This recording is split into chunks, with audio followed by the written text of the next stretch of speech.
Rohini Ross, welcome to Unbroken. Thank you so much for having me. Lovely to speak with you. Lovely to see you again, too. So, why don't you tell us a little bit about your background and how you came across the three principles? Oh my goodness, where would you like me to start with my background? You were born in. Yeah, are you talking about professional? Give me some. So Yeah. I originally got a master's in cultural geography, and that was a switch in my major. I was going to school to be a doctor, and when I got to the pre-med classes, second year of them, the science classes were I kind of had a bit of a meltdown and wasn't able to do them. And so the dean at that time, because my first year I got straight A's, and so it was kind of shocking for me. I'd never struggled academically before, and there was a lot of other things going on as well that were challenging. But when I went to the dean, he says, "Well, it seems like you're capable, but maybe you just need to switch to something you enjoy more." I'm like, Mm. "Okay, that sounds like a good idea." And so I switched to cultural geography, which I'm really grateful for because it's very closely aligned with anthropology, and it gave me a more global context for understanding things, and it was very interdisciplinary, and so it gave me a lot of freedom. And then when I was finishing my master's, I realized that I missed the intention of being in a healing profession. So as much as I Mm. enjoyed the academics, going on and doing a PhD was appealing, but there was something deeper within me that wanted to continue to look at healing, even if I wasn't a medical doctor.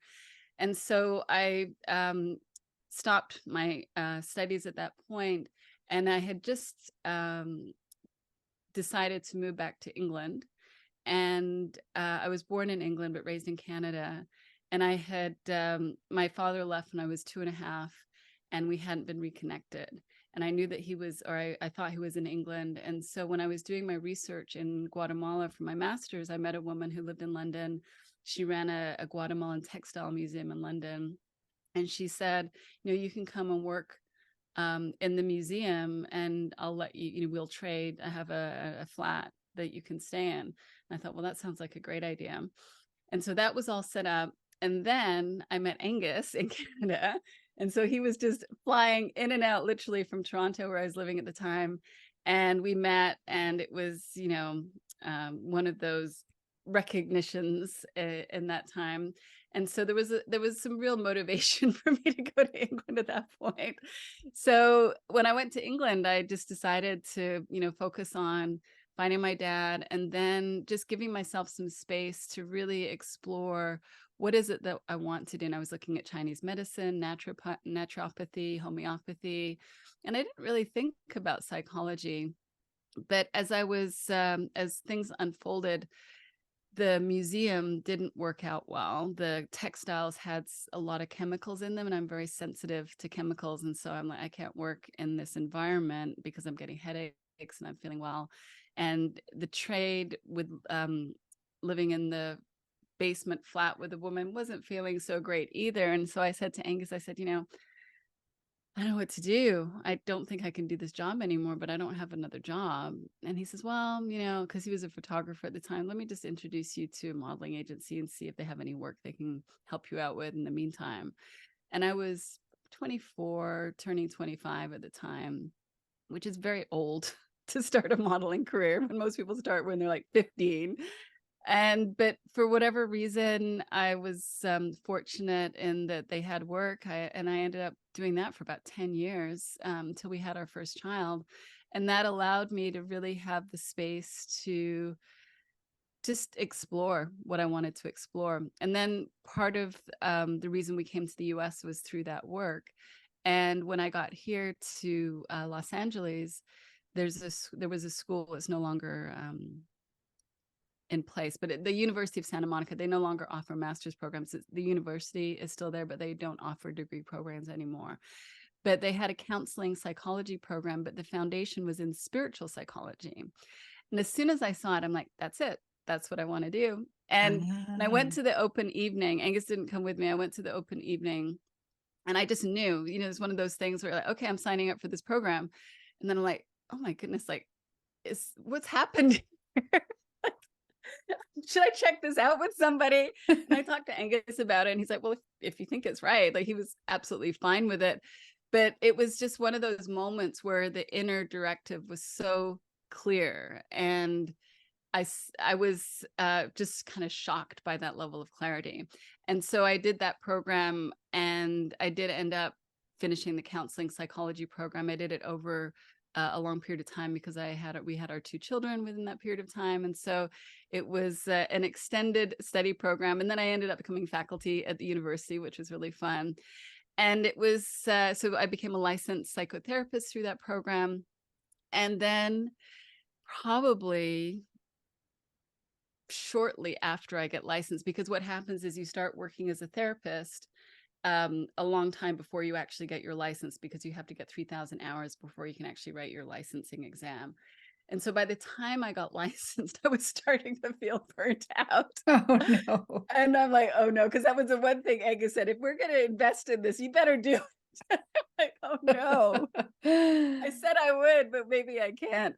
And so I started to look at what else can I do. At the time I was working with a fabulous company.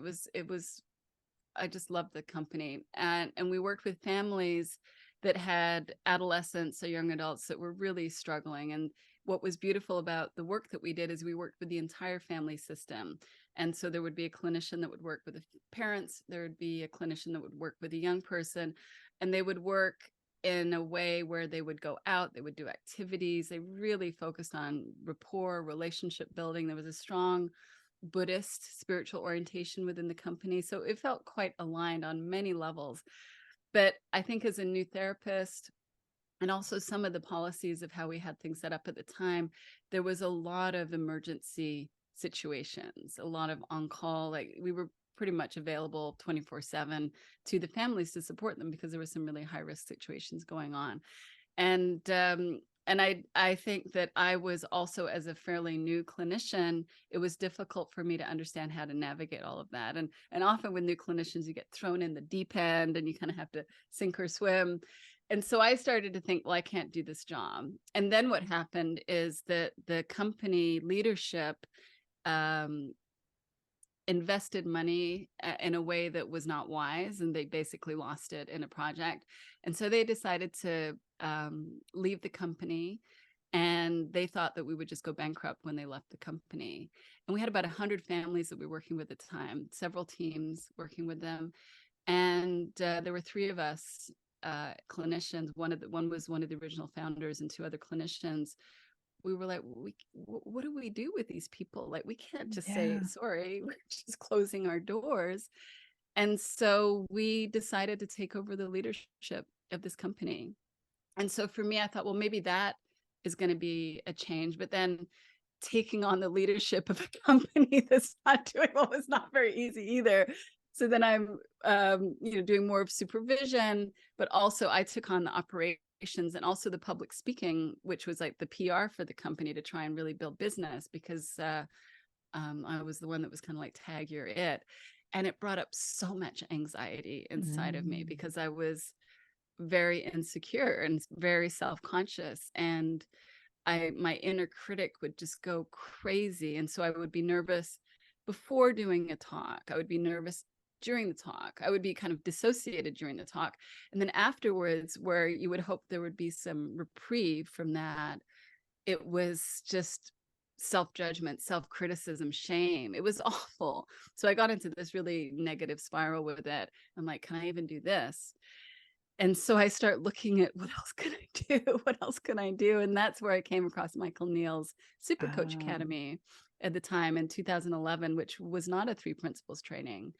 But I met George and Linda at one of the weekends there. And I had read, one thing I should mention, I had read the relationship handbook, George's relationship handbook, back in probably 2004, recommended to me by Steve Chandler, my coach at the time. And Angus and I were on the outs at that point. Like, we were briefly separated. We didn't think we were going to be able to make it in our relationship. And it's not like, oh, I read the book and then it worked out, but we both read the book at that time, and we were both able to come back together and work things out. So I would say it was very instrumental in supporting in that process. But I didn't understand that there was a deeper spiritual understanding behind it. I'm sure I Mhm. was impacted by that, but it didn't, I think, really say anything about it in the early edition of the book. Now it does. And so I didn't know to look like, oh, there's more. There's the Sid Banks. Like, I didn't know. Yeah. I grew up, I spent my teenage years on Vancouver Island, and I never knew there was a Sid Banks on Salt Spring when I was 30 Wow. minutes away. Not that Yeah. I probably cared when I was a teenager.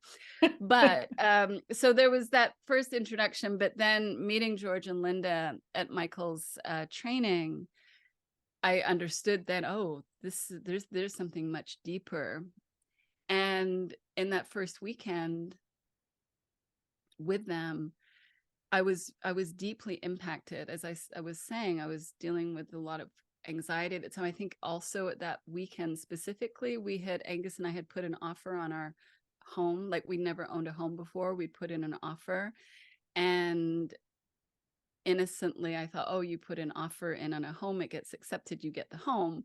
But what we didn't know is that there's all these little things that can go wrong along the way, where the mortgage doesn't, this doesn't meet the criteria of the mortgage. And so, because where we live, it's a very kind of unique setup, there were all kinds of quirky things that the bank was really not happy with. It was unusual for them. It wasn't just cookie cutter.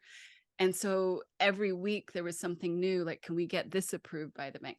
And so I was just in this massive state of overwhelm because I was taking it so personally. And I couldn't Mm. help it. Like, I knew on an intellectual level that my worth is not dependent on buying a home, that if the bank says, no, you can't have this home, or you can't have the money, that it would be fine. It's not like we weren't okay.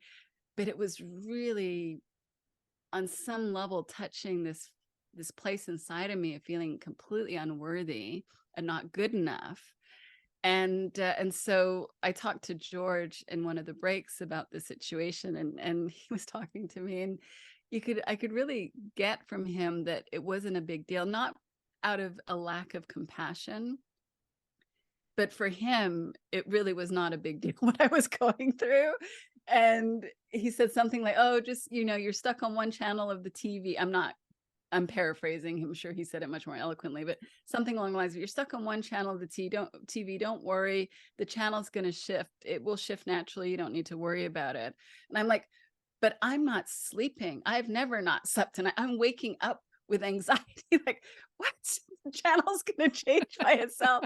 So it was a real interesting paradox, because I wasn't understanding what was being said to me. But after that weekend, I felt so much better. Like, Mm. on a physiological level, on an emotional level, I was impacted in a really beautiful way. And in spiritual circles, they would talk about that as transmission. There's a transmission that comes from the teacher. Mm. And so, I mean, that's how I can explain it, because in a sense, there's no intellectual understanding, but there was a transmission that I received that deeply impacted me. And again, it was one of those moments, just like with the University of Santa Monica, where I'm like, this is the direction I'm going. Like, we had other teachers different weekends coming. I'm like, this, I want to know more about this. And so that's what had me look into their apprenticeship program. And I ended up doing that program with the Pranskys, and it changed my life. It changed my life in so many ways. Mm. And one of the most beautiful ways is that the job that I thought I could no longer do, all of a sudden I realized that the stress wasn't coming from my job. Right. All of a sudden I realized, like, oh, I have this pattern of thinking, these patterns of thought that I identify with, and that's where the stress comes from. And it wasn't like that was a new concept to me. I understood that my feelings were related to my thoughts. That was something that I had learned for quite some time, but I had interpreted as, that means I then need to change my thoughts, and there's something wrong with me for having these thoughts. So it was very antithetical to what the three principles understanding points to. And so it was a real misunderstanding on my part. And what the biggest shift happened to me when I saw that there was nothing wrong with me for having the thinking that I had, or for even identifying with the thinking that I was having. So it wasn't really not identifying with the thoughts. So of course that shifted once I realized, but it was not a problem with the thoughts. It was not a problem with identifying with the thoughts. The problem was me making it mean something about me, that was what was going on. Mhm. And that changed everything because it took the pressure off of me. I had lived my life under such internal pressure to live up to standards that I made up, to improve myself, to be better. And that, I mean, I'm not saying there's none of that there, but it has significantly, significantly decreased. And without that same level of internal pressure, another way you could talk about that, there's just naturally a self-acceptance and it's not even a self-love, it's a connection with the love that is who we are, with the depth of feeling of, oh, that's what I've been looking for. And I've been looking for it through perfectionism. I've been looking for it through workaholism. I've been working at trying to get there in all of these ways because I was suffering based on that misunderstanding of feeling unworthy and shameful, not good enough. And yet, as soon as that illusion falls away, this is what I met with, an experience of being filled up, right? And there was, a very big experience of that in terms of the shift was quite dramatic. And then I think what unfolded is just an integration of that into day-to-day life. And then a continued sort of deepening of that. I think I've heard Bill Pettit talk about the principles as a time release learning. And it's kind of like, oh yeah, I've got that time release capsule that continues to release over time. And so that changed my whole practice. I went from thinking I couldn't do my job and needed to change and become a coach to actually falling back in love with being a therapist. I was, quite busy at the time. I mean, when I look back at what I was doing at the time, like, no wonder I was a little anxious, but I was on faculty at the University of Santa Monica. I was on the leadership team for the company that was working with families. And I asked to go to 3/4 time so that I could also have my own practice outside of that. So I was seeing people in my practice and also the lead clinician at a drug and alcohol treatment center in Malibu. Oh So my it goodness. was like, whoa. But it was, again, I didn't need to change those things. Those things did change. I didn't keep that pace up, but they didn't change first. I changed first. And then my life started to shift Mm, in the organic way that it did. But I had it set up that, oh, I need to fix something out there so that I have less stress and anxiety in my life. right. And then all of a sudden I have this greater sense of spaciousness because I'm not putting that same pressure on myself, and I have exactly the same lineup of things to do. And yet I'm feeling okay. And I'm Mhm. actually enjoying what I'm doing. I'm not feeling burnt out as a therapist anymore. I'm actually feeling inspired. I'm, at that point when I was doing the apprenticeship, I was learning about working with corporations. I'm like, wow, I could even work with companies doing this. This is amazing. And so over that period of time, it became clear to me that I was going to leave many of these jobs and go out on my own and create my own practice. And the thing that was a little tricky was that I knew I was so certain about that. And because I was so certain about that, I thought it should happen right away. Like, okay, I know this is what needs to happen. I guess I need to leave. And I even gave in my notice to the company that I was working with. And they just didn't accept it, and I accepted that they didn't accept it, and was like, okay, I guess that's not happening now. And then about 18 months later, we did a great job of getting it back on its feet. We got the company ready to be sold. It was being sold. And my eldest daughter went to high school and she started struggling. And I realized, like, with her needing more of me, I needed to let some things go. And it was literally, again, one of those decisions where I just knew, okay, I need to give my notice and let that go. And at this time I did it, and not only did they accept it, it was so much better for the company because that meant my salary was not needed to be included in the sale. So it just made everything work so much more smoothly and everybody was happy. So Mm. it's just a big lesson in trusting the organic unfolding, and that my ideas of timing are not always what's meant to be. But it's again the inner peace, recognizing for myself that what I was looking for was always inside. And that as I respected that more, connected with it more deeply, things naturally started to evolve in my life. So my work life changed, my relationship with Angus. At that point, we weren't sort of on the brink of divorce as we were in 2004, but I had kind of resigned myself to, okay, this is good enough, right? This is good enough. I don't want to leave him. I don't want to be with someone else, but I guess this is what our relationship is going to be. And then all of a sudden, there's this reignition in our relationship of love, of desire, of connection. And of course, he saw the shift in me.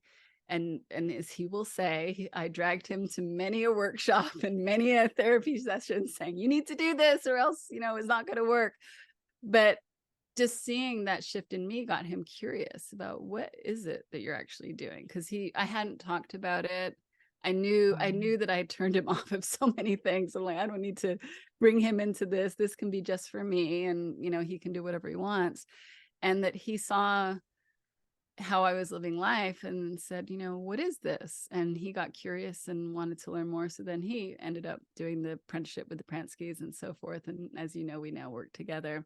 And so my practice evolved from then going into more of my own private practice, doing some more corporate work, and then, really getting inspired and offering the Soul Centered series. I can't remember exactly when that was, but a few years back before the pandemic, and letting go of a lot of my private practice to look at more training programs. And then the Rewilders community and training program came out of that. And then the couples intensives, Angus and I focus a lot on couples intensives, and I'm doing more and more one-on-one intensives too. So it's just been this natural evolution that's happened with my business.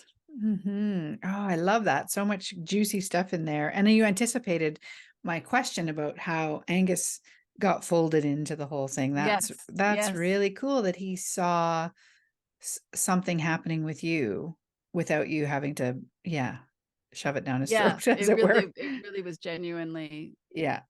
internally, his internal curiosity. It was not me Hmm. saying. I don't even think I talk, because it's so hard to talk about as well with someone who's, I just didn't really need to talk about it with him. Yes. Yeah. Yeah, exactly. And so maybe talk about that a little bit more, your relationship with Angus and maybe your children too, and how things have changed with this understanding. Mm. Yeah, so with Angus, because of my sensitivity through my conditioning to anger, I had a lot of judgment, because Angus is somebody who kind of wears his heart on his sleeve. You sort of know where he's at. And if he's mad, he might say something.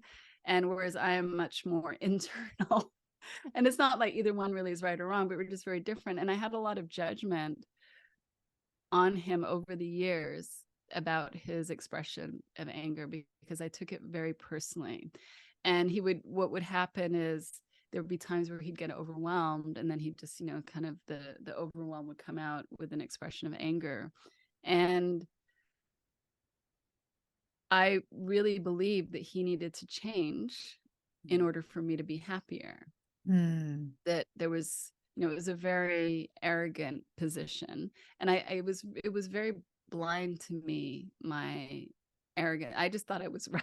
I mean, it's so crazy to say now, but it's like I just thought I was right. And I didn't see my own judgment, criticism as a problem. I thought, no, really, you're the one with the anger, you need to change. And it wasn't even, it's not like he had tons of anger. There were times, especially when there was, he's in a low mood or extra stress, it might, not be great. So anyway, when I came back from one of the intensives with the Pranskys and had a really profound dropping into a deeper space of well-being within myself. Really, probably the most profound of my life up to that point, where I just knew without a question of a doubt that I was okay. And I just felt the expansion of that. And so I come home, and I've been gone for a week. Can't remember exactly how old the kids were at that point, but 10, 12, maybe, something. I can't remember. Yeah, no, maybe 14. Anyway, in that age range. So he's got the kids for a week by himself. I come home all blissed out. He's not a happy camper. And it's not like he was intentionally mad. I don't even know. I can't remember what the situation was, but my mood was up here and his mood was down here. Let's just say that. And when couples get together, when moods are like that, there can be a clash that happens. And so what happened is he was angry about something, maybe completely legitimate. I can't even remember what it was, but he expressed his anger. And for the first time, I think ever in our relationship, he acted in that way and it didn't hurt. Mm. I didn't even realize that the hurt was coming from inside of me until that point, really, because it just really felt true that he behaves this way and I hurt. Therefore, the hurt is coming from that behavior. It must be. And so I have this experience where it's like, like nothing fazed me. I just still felt love for him. I felt compassion for him. And so he said whatever he said. I'm still looking through the eyes of compassion. I'm still in a really beautiful feeling within myself. And so I don't respond in the way that I would normally respond, which might be to return with anger or to cry or get outraged. I don't respond in that way. And then he says something else, which, as we talk about it now, he's like, it was definitely way across the line. Again, we don't remember what it was, but it was something that was probably meant to really bait me. And I still didn't respond because, again, it wasn't like I was doing anything. I genuinely was not feeling hurt in that situation. So I wasn't responding from hurt. I was responding with compassion and empathy. And then he looked at me and he's like it wasn't computing to him. And then he said, are you not going to respond? Are you not going to say anything? And I'm like, well, I can see you're suffering. And again, it's not the words, right? That, because that could be seen as kind of an arrogant, condescending expression. And that wasn't coming from that place. Like I genuinely could see, oh, it's not personal. I mean, I didn't say all this, but I was looking back. I see, like, I wasn't taking it personally. I could really see that he wasn't himself in that moment. It was a temporary outburst of frustration that he was happening. It was nothing to do with me. It wasn't my fault. And the storm would pass. I knew it would. It's not who he is. And so I didn't need to get worked up about it. But when I said that, I can see you're suffering, he said, for him, maybe the first time in our relationship, when he's in that state of suffering, he felt compassion for me. I don't think I'd ever been compassionate with him when he was angry, because I would always take it personally. And so I wasn't able to feel compassion because I was taking it personally. And so when I said that, and again, it's not the words, it was where I was really coming from inside of myself, he felt that compassion. And he said that it was like a mirror was being held up to him. And I wasn't intending to do that, but his own conscience kicked in. So normally what would happen is I would react to his reaction. He would react to my reaction. And then, it would go wherever it would go. But in this situation, I wasn't impacted in a negative way. I'm feeling compassionate towards him. He starts to feel his own conscience and realize what an asshole he's being. So I don't know what words you can use on your podcast. Okay. Realize what a jerk he's being. And started to reel it back in himself, right? Wow. Like, whoa, wait a second here. And so that was a real defining moment in a relationship where we could never go back from that. Yeah. I could never make him responsible for how I felt after that experience. It doesn't mean that I don't take things personally here and there still. Occasionally I will, but I know that I'm doing it, and I know that maybe I can't help doing it, but it's not really what's going on. And so that that really shifted our relationship, where there was room for both of our humanity. And I hadn't had room for Angus's humanity. I hadn't had an open heart for when he was suffering in that way, because I just, again, it wasn't intentional, but my own conditioning would just come in. You could call it trauma. It just would come in so quickly. And then I would, react from that rather than being present. And so that has just grown and deepened over time. And I would say that it's a similar response with the kids, although I was always much more able to be compassionate with the kids, and he could see that. So that was the other thing that would annoy him, is he'd know I was capable, but yet I would never do it for him. But what I will say for a couple of things regarding the kids is, when especially my elder daughter, who's more fiery, when she hit her teen years and things would spark, one of the other things that happened during this time is that with the kids, I would tend to kind of mask, right? I would just sort of put on what I thought the good mother would do, and not be as transparent, as honest in certain ways. And then, this is after the principals and getting deeply impacted. One day my daughter is like, she's going, she's not happy with me, and she's, I don't, again, remember the content, but there was a lot coming at me. And again, I'm not advocating for this. I'm not saying this is the right thing. This is part of my growth, but I lashed out, and it was painful because I felt shame, and that's not how I want to be as a mom. But I realized that the other way of being frozen and not really being honest was not healthy either. And we were able to repair it afterwards. And it was then a learning journey of, how do we be truthful with each other, and how do we show up human to human with each other? And that was sort of not a one-time thing, but one that helped her realize I am human and I do have my limits. But also, where I kind of erred, because I didn't ever want to do that again, was I would walk away so that I didn't do that again. And she said to me at one point, "You leave me when I need you the most." And that was like, oh no. And so I'm like, "But I'm leaving you because I don't want to lose my cool with you." But she says, "But I need you." So I thought, oh, I have to dig deeper. I have to dig deeper so that I don't take her lashing out when she's really, again, losing her, when her nervous system would get dysregulated, and to really, again, see that it's not personal, and how do I not take that personally so that I can show up for her when she needs me. And so that was really good learning. And it was really powerful to be asked to do that, and to realize the value in that. And she wasn't saying that she was behaving well at the time, but that would be the best that she could do. And knowing what I know about teenage brains, it's like, yeah, of course, it's hard to regulate yourself as a teenager. And the fact that she wanted me as her mom to help her, even though she was very prickly and spiky at the time, it's like, okay, well, that's a good thing. So that was a big learning curve. And then, each child is different. Our younger daughter is a whole other experience with her.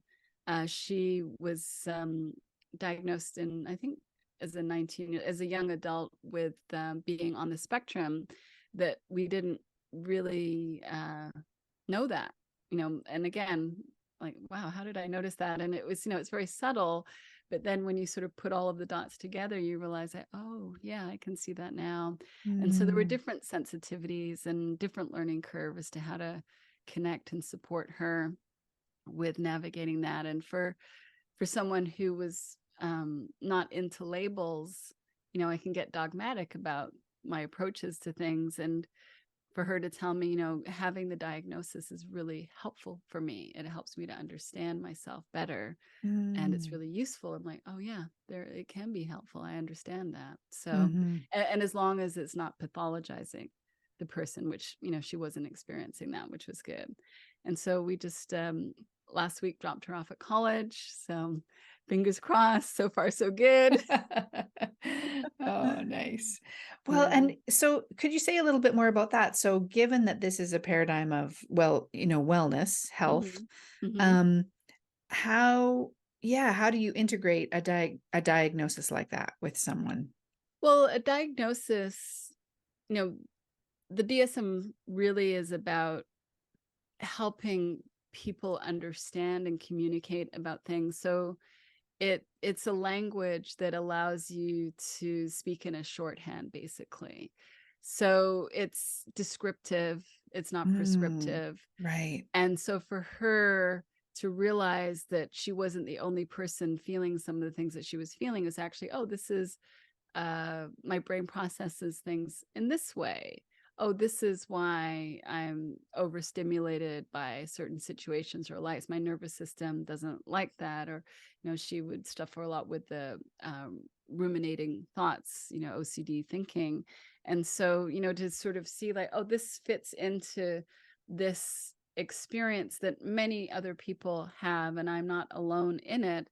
And yes, it does mean that I might um, want to do things differently and make some accommodations, but it doesn't mean anything about my value, who I am, right? It's much more of a support to help her advocate for herself, is what I see it. And to, in a sense, um, it's funny to say because it's all about neurodiversity, but normalize herself within that continuum. Hmm. So, and helpful even for me to read some of the literature to understand more of her internal experience better than Hmm. I did previously.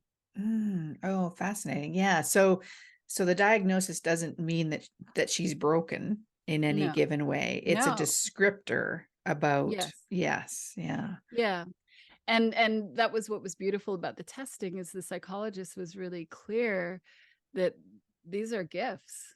There's incredible Mm, gifts that come with this. There's areas that are challenging that it's helpful to understand so that you can look to how to better take care of yourself, rather than try and or rather than judging yourself because they're challenging, or try to fix it in a way where it's not helpful, but just to accept and work around areas, and then really lean into your strengths and gifts, because there's so many.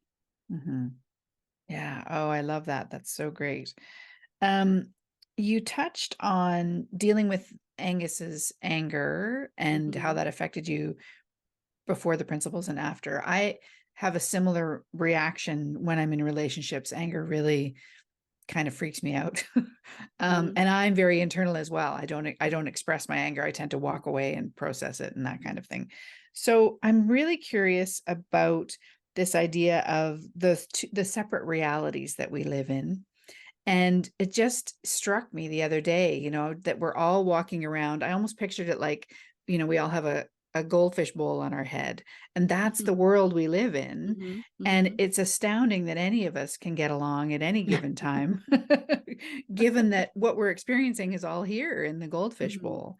Hmm. So I just wondered if we could explore a little bit when we're in these separate realities, what it's like to relate to somebody else in a healthy way, in a spousal relationship, let's Hmm. say. Hmm. Yeah. So there's something emerging. I'll see if it will make sense. Okay. But it's like there's a continuum. This is what's kind of occurring to me around this, is that there's our individual separate reality with all of the details of that. And then the more we drop into what is universal, the more that kind of falls away. Mm, And so if you have, and the more rigid our separate reality becomes more rigid, the more fearful we are, the more contracted we are, the more stressed we are. And so I would say that the more we're able to be in that softening of mm, the perception of separate realities, because there's really only one reality, but we have these perceptions of different realities. So the more that we recognize that they look real, but they're not, and that there is the capacity to drop into a deeper, more universal feeling within ourselves and live day to day in a more flexible reality than a rigid one. And, thinking about Angus and myself, I didn't realize I was living in a rigid reality. Like I said, I didn't realize that, my anger came out in the form of arrogance and judgment, and like it didn't come out as a firework, but from Angus's perspective, it was actually worse because it was almost like a gas that you couldn't smell that was toxic. It's like pervading. And so it's like, yeah, it's not that one is better or worse than the other. Both were challenging. And so when he got rigid, it looked a certain way. When I got rigid, it looked a certain way. And our relationship did not work when that was happening, or it looked like didn't work. But now what we can see is that and it doesn't really get that way that much now, but if it even were, we would understand, like, that's temporary. That's when we're polarized. That's when we're really caught up. And this is what we behave like when we're really freaked out. But thank goodness we don't live really freaked out every day. So we have room for that to happen. But we live much more now in a more flexible, open-hearted space where there's less feeling of separate realities and more of a felt sense of universality, oneness, love. Like for me, the way that I experience it is through the feeling of an open heart, through the feeling of love, through the feeling of compassion, through the feeling of empathy. That's what my felt experience is of what I'm pointing to in terms of that universality. And that's how it shows up. So if I'm feeling that way, and I'm intentional about feeling, I'm not manipulative in feeling that way, but I respect feeling that way. It's something that is important to me. And it's something that if there was an issue that was getting in the way of that, I would want to address that, whether it's within myself, whether it's talking things through with Angus. So it's like my preference is to live in that state more rather than less. And Mm. then this issue of separate realities doesn't really come up. Mm. Okay. Wow. Interesting. I really learned a lot from from what you just said. Amazing. Oh, beautiful. Thank you so much. So we're coming close to the end of our time here. Where can we find out more about you and your work? So our website probably is the best place, therewilders.org. Hmm. And right now, we're not spending time on social media because we're taking time to focus on writing a book. And I'm always very hesitant to say that, but it feels supportive. But it's like, is it ever going to appear? Is it going to happen? I don't know, but we're going to see. We're going to do our best to see what we can do on that level. So we realized that we needed to focus our energies in that direction. Yeah, absolutely. You can't do it Yes, all the exactly. time. Yeah. Yes. Yeah. Okay. So I will put links in the show notes to the Thank you. rewilders.org, and so people can go and find you there. And do you have some training and coaching that goes on? You have a membership as well. Well, there's been some changes. So Angus and I are really focusing on writing and our one-on-one practices. So Mm, for him, he does the one-on-one coaching and the intensives, couples intensives, and I do individual coaching packages and the couples work with him. The membership community is no longer in place because we decided to put that on pause for now while we're doing the writing and the training program as well. So those are not happening at this point in time. And so, yeah, that's what we're up to these days. okay. Oh, fascinating. I love that you're kind of, yeah, navigating this in a way that feels right for you at the time. That's great. Yeah. Yeah. It's Yeah. like we realized that to focus on the training, the community, and our private practices, like that was full. And Yeah. to really carve out extra time, we weren't able to do that. So we made some choices that are feeling good. Good. Oh, that's great. Well, thank Mm. you so much, Rohini, for being with me here today. I really appreciate it. Thank you. Take care. Bye-bye. Thanks.